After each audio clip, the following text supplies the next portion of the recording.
Good evening, everyone. Welcome to my YouTube channel Marfat. Bihar state অর্থাৎ state teachers eligibility টেস্টের result card অর্থাৎ certificate বিতরণের date বেরিয়ে গেছে। আপনারা সবাই পেয়ে গেছেন আশা করি। তার তার ভিডিও আমি আমার চ্যানেলে অলরেডি দিয়ে রেখেছি।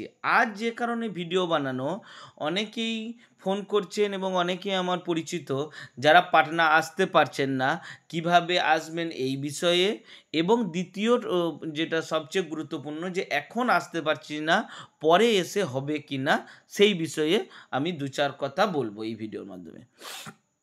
তো সবাই লাস্ট পর্যন্ত শুনুন। আপনাদের যারা বাংলা থেকে বিহারে স্টেট দিয়ে রেখেছেন তাদের প্রত্যেকেরই উপকার হবে আশা করছি। আপনারা সবাই অলরেডি জেনে গেছেন যে মঙ্গলবার অর্থাৎ 15 তারিখ থেকে বিভিন্ন স্কুলে বিভিন্ন আলাদা আলাদা সাবজেক্টের রেজাল্ট কার্ড অর্থাৎ সার্টিফিকেট বিতরণ হবে। ওই দিনগুলোতে আসতে পারলে অবশ্যই উপকার। কারণ ওই দিনে ওই ওই ওই সাবজেক্টের নির্দিষ্ট স্কুলে নির্দিষ্ট জায়গা থেকে আপনার সার্টিফিকেট আপনি অবশ্যই পেয়ে যাবেন। কিন্তু প্রবলেম হলো এই 11টা স্কুলে মাত্র 1 2 3 4 5 6 7 দিনের মধ্যে 1,71,000 পরীক্ষার্থীকে রেজাল্ট বিতরণ করা, এটা এক প্রকার অসম্ভব।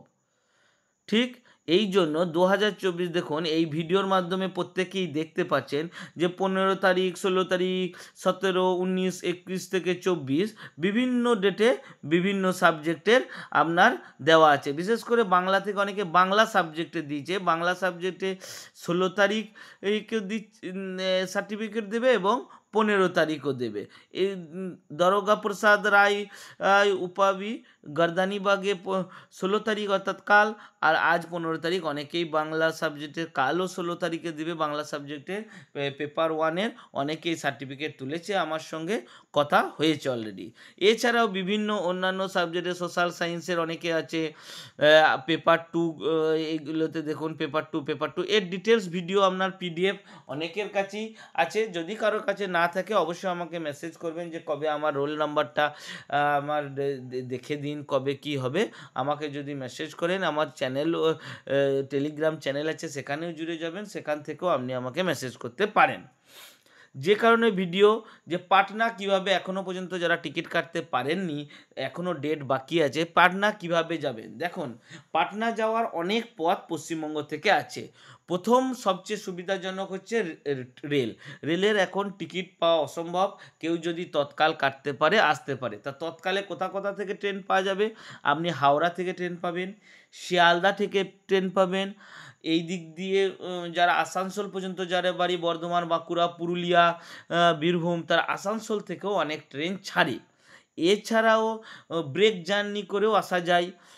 এইগুলো থেকে মোটামুটি এই দক্ষিণবঙ্গের জন্য সুবিধা। এছাড়া এনজিপি, মালদা এবং কাটিহার হয়েও আসা যায়। এছাড়া মুর্শিদাবাদের ফারাক্কা থেকেও মালদা যাওয়ার ট্রেন আছে। আর কি সুবিধা হবে? ব্রেক জার্নি করে অনেকে যশিডি আসার ট্রেন আছে, যশিডি হয়ে যেতে পারে। কেউ কিউল পর্যন্ত যদি কেউ কোনো ট্রেনের টিকিট পায়, কিউল আসলে অনেক ট্রেন আছে পাটনা যাওয়ার। আর যেটা সবচেয়ে অন্য যেটা সুবিধা সেটা হচ্ছে বাস। কলকাতা থেকে রেগুলার বাস ছাড়ে। সেটা আমিও কয়েকবার পাটনা এসেছি এই বাসে, ওই জন্য আমি জানি। পাটনা এবং মুজাফফরপুর, আমি এই বাসগুলোতে পাটনা মুজাফফরপুর যাতায়াত করেছি। সেই জন্যে জানি যে পাটনা থেকেও আপনার বাসেও আসা যায়। তো বাসে কিভাবে আসবেন, বাসের টিকিট বা কীভাবে কাটবেন? বাবুঘাট যে কলকাতার, সেখান থেকে পাটনা যাওয়ার টিকিট পাবেন। ডাইরেক্ট গিয়ে ওখানে গিয়ে টিকিট কাটতে পারেন এবং অনলাইনের মাধ্যমেও টিকিট কাটা যায় স্লিপার ক্লাসে। যেগুলো শুধু কলকাতা থেকেই দাঁড়ায় তা নয়, বর্ধমান থেকেও আপনি চাপতে পারেন, আসানসোল থেকেও চাপতে পারেন। কিন্তু আপনাকে ভাড়া কলকাতা যে ধর্মতলা থেকে আপনার পাটনা পর্যন্ত আপনাকে টিকিট কেটে রাখতে হবে। মানে পুরোটাই ভাড়া আপনাকে দিতে হবে। যেখানে খুশি চাপবেন। রেড বাস ticketpass.com-এ গিয়ে আপনাকে টিকিট কাটতে হবে। সেখান থেকে আপনি আপনার টিকিট কাটা হয়ে গেলেই আপনার মোবাইল নম্বরে ড্রাইভারের নম্বর এবং আরও একটা নাম্বার, দুটো নম্বর আপনার কাছে চলে আসবে ডিটেলস। তাদের সঙ্গে ফোন করে যোগাযোগ করে হাইওয়ে NH-19-এর উপর যেখানে খুশি আপনি চাপতে পারেন। বর্ধমান আছে, গলসি আছে, পারাজ, দুর্গাপুর, আসানসোল এইসব এলাকা থেকে আপনি চেপে পাটনা যেতে পারেন। আর বাকি ট্রেনে যদি রিজার্ভেশন নাও পারেন, জেনারেল টিকিটেও যাওয়া যায়, কিন্তু জেনারেল টিকিটে যাওয়া কষ্ট, মহিলাদের আরও কষ্ট। আর যেটা সবচেয়ে বলার, যেটা খুবই ইম্পর্টেন্ট, অনেকেই প্রশ্ন করছে, দাদা এখন যেতে পারছি না, পরে গেলে কি হবে? হ্যাঁ, অবশ্যই পরে যাওয়া যাবে। যারা এই যে ভিড় দেখুন, এই দুটো ভিড়, আমার অনেকেই পরিচিত ওখানে সার্টিফিকেট নিতে গিয়েছিল, বেশিরভাগ বাঙালি এখানে আছে। বাংলা সার্টিফিকেটে আর যে বাংলা থেকে যেহেতু 2,500 পরীক্ষার্থী টেট পাস করেছে, অনলি বাংলা পেপার 1 পেপার 2, সেই বাংলার সার্টিফিকেট নেওয়ার সময় ভিড়টা একবার চোখে লক্ষ্য করুন। তাই প্রত্যেককে বলবো, এখন না এসে পরেও আসতে পারেন, কোনো অসুবিধা নাই, টেনশন নেওয়ার কোনো দরকার নেই। অনেকে প্রাইমারি স্কুলে জব করেন, হাই স্কুলে পরীক্ষা দিয়ে টেট পাস করেছেন, অনেকে অন্য প্রাইভেট স্কুলে জব করেন, তারা সময় মতো টিকিট কেটে আসুন। এরপরে সামার ভ্যাকেশন পড়বে বাংলায়, এখানেও অনেকে আবার টিআরই 1 টিআরই 2-এ আপনার প্রাইমারি সেকশন, মিডিল স্কুলে অনেকে জব পেয়েছেন, তারাও অনেকে টেট পাস করেছেন। তাদের কাছেও অনুরোধ যে আপনাদের গ্রীষ্মের ছুটি, যেহেতু সামার ভ্যাকেশন বিপিএসসির জুনের 1 তারিখ থেকে 21 তারিখ পর্যন্ত দেবে, সেই সময়ের মধ্যে আপনারা আসতে পারেন। কিন্তু সেই সময় আসার জন্য একটা খুব ইম্পর্টেন্ট জিনিস মাথায় রাখতে হবে।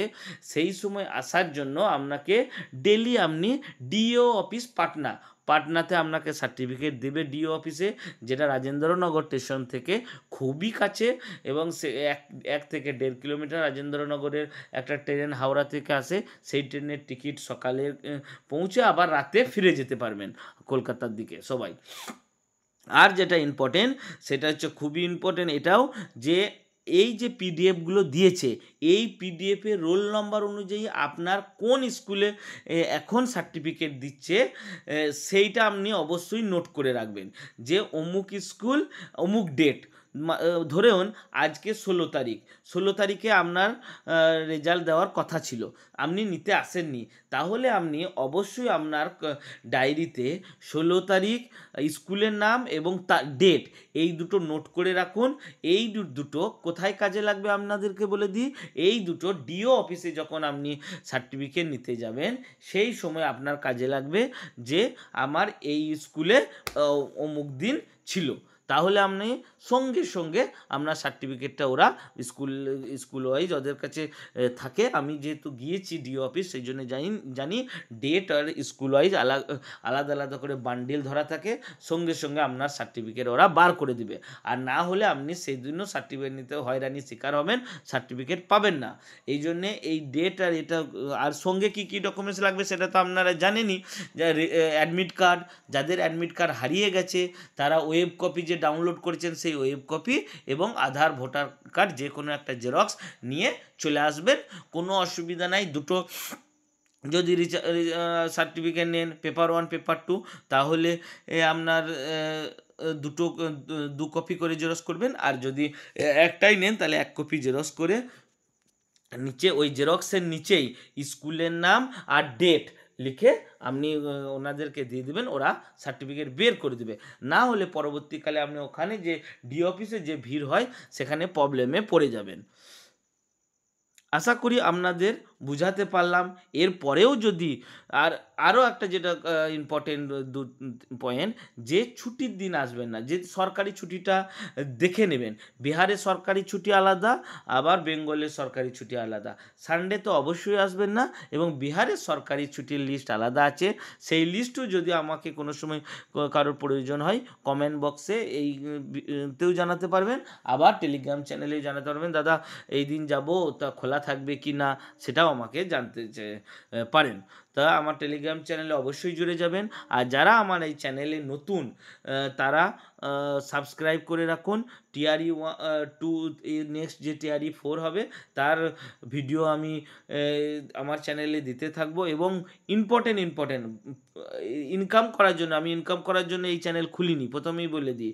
আমি মানুষের সাহায্য করার জন্য, বেশি বা বাংলার আমাদের পরীক্ষার্থীদের সাহায্য করার জন্য এই চ্যানেল খুলেছি। তাই অবশ্যই লাইক শেয়ার করে বন্ধুদের মাধ্যমে পাঠিয়ে দিন এবং সাবস্ক্রাইব করে রাখুন। নেক্সট টিআরই 4-এর জন্য আপনাদের সুবিধা হবে। আর কি বলবো, আর আশা করি ভিডিওটা আপনার ভালো লেগেছে বা লাগবে। যেহেতু আপনারা অনেকেই কোশ্চেন করছেন যে আসতে পারছি না এখন, তার বিকল্প কোনো পথ আছে কি না, তাদের জন্য এই ভিডিওটা বানানো। একদমই জোর করে আসার চেষ্টা করবেন না। এই রোদে গরমে আপনারা দেখতেই পাচ্ছেন কত ভিড়, তো পরেশান হয়ে যাবেন, ঘেমে এক্সারসাইজ হয়ে, তার চেয়ে ফ্রিতে 1 মাস পর আসুন, দেখবেন অনেকটাই হালকা হয়ে গেছে এবং আপনারা ওই দিনই সার্টিফিকেট নিয়ে বাড়ি ফিরতে পারবেন। তবে অবশ্যই একদম বিকেলে দুপুরে দুটো ট্রেনে টিকিট কেটে নিলেন, 3টে ট্রেনে টিকিট কেটে নিলেন, এটা করবেন না। মোটামুটি 6টা 7টা 8টার পরের যে ট্রেনগুলো আছে সেই ট্রেনে, মানে দিতে অনেক সময় হতেও পারে সন্ধ্যে 5টা 6টা বেজে গেল, তখন আপনি আবার এতে পড়বেন।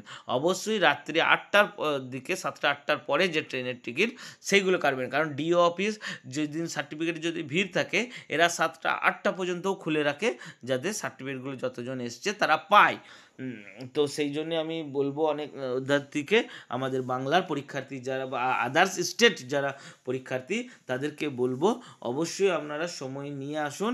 আর যারা এখনই আসতে চাইছেন তারা বাসে ট্রেনে আসতে পারেন, আমি আপনাদের যোগাযোগ ব্যবস্থা বলে দিলাম, সেইভাবেও আপনারা আসতে পারেন, আবার ব্রেক জার্নি করেও আসতে পারেন, কোনো অসুবিধা নেই। আবার আর একটা সুবিধা এরই মধ্যে বলে দিই, এই দিকে যদি পাটনার ডাইরেক্ট ট্রেন না থাকে, তাহলে আপনি এই লাইনে অনেক ট্রেন পাবেন, বারাউনি, সমস্তিপুর, মুজাফফরপুর, এই লাইনের ট্রেন পাবেন। এখান থেকেও আপনি যাতায়াত করতে পারেন। সমস্তিপুর থেকে ডাইরেক্ট পাটনা বাস আছে, 1.5-2 ঘন্টা লাগে। মুজাফফরপুর থেকে ডাইরেক্ট পাটনা বাস আছে, 1.5-2 ঘন্টা লাগে। এইভাবেও যেতে পারবেন। আবার বারাউনি থেকেও ডাইরেক্ট পাটনায় যাওয়া যায়, একটা লাইন আছে, বারাউনি নেমেও যোগাযোগ যেতে পারেন। আর পাটনায় যেটা খুবই ইম্পর্টেন্ট, আর একটা কথা ভুলে যাচ্ছি, পাটনায় অনেকগুলো স্টেশন আছে, সবগুলো সার্চ করে নেবেন। 1 আছে পাটনা জংশন, 2 হচ্ছে রাজেন্দ্রনগর, 3 দানাপুর, পাটনা সাহিব এবং পাটলিপুত্র। এই সবগুলো জায়গায় হচ্ছে পাটনা শহরের কাছাকাছি, তাই যে কোনো জায়গার টিকিট কাটলেও আপনি পাটনা শহরে পৌঁছাতে পারবেন। তো বন্ধুগণ, ধন্যবাদ। অবশ্যই আমার চ্যানেলটি সাবস্ক্রাইব করবেন এবং পাশে থাকুন। এই ধরনের ভিডিও, আপনাদের প্রয়োজনীয় ভিডিও আমি আমার চ্যানেলে দিতে থাকব। এছাড়া বিভিন্ন রাজ্যের এবং স্টেটের চাকরি, সরকারি এবং প্রাইভেট, প্লাস গেস্ট লেকচারার যে নিয়োগ হয় তার ভিডিও আমি দিয়ে থাকি। এছাড়া পিএইচডি, যারা হায়ার এডুকেশনে যেতে চান, পিএইচডিরও বিভিন্ন ভিডিও দিয়ে থাকি। আমার চ্যানেল সার্চ করলেই আপনারা দেখতে পাবেন। তো ধন্যবাদ, good night, all the best.